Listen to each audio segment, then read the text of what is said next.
want to show you a designer's dirty little secret, and it's a website called istockphoto.com. Let me show you how it works.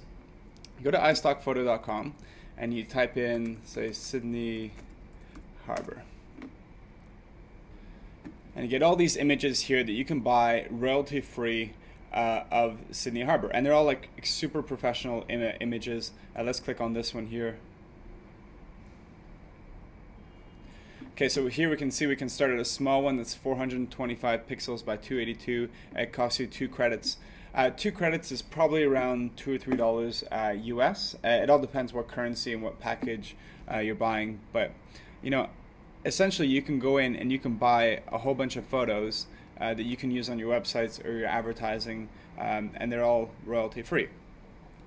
Now, the downside of this is that yes, it's cheap. Yes, a lot of people are doing it nowadays. But the problem is that sometimes you run into the issue where you might have the exact same photo as your competitor, which is not good.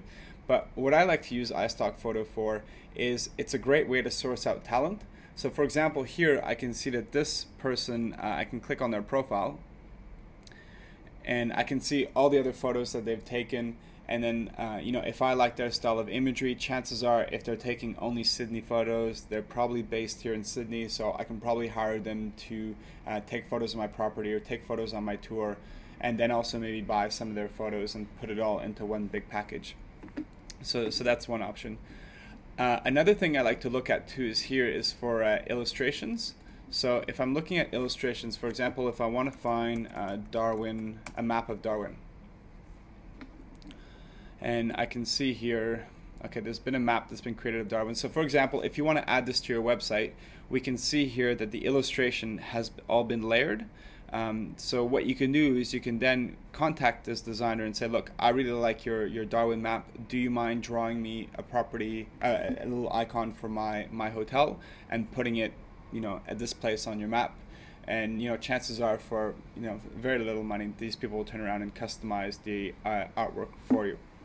I've worked on heaps of projects where we've gone in, we've found the specific style that we like, and then we ask the designer to just make a few minor changes, and then bam, you have something that's custom.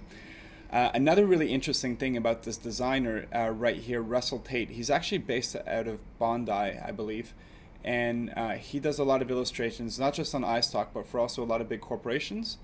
And actually, some big corporations like Krispy Kreme, all their marketing this year is all done by these illustrations by Russell Tate. And you can actually find the same style of illustrations to buy right now on iStock Photo. Let me just show you here. See, there you go.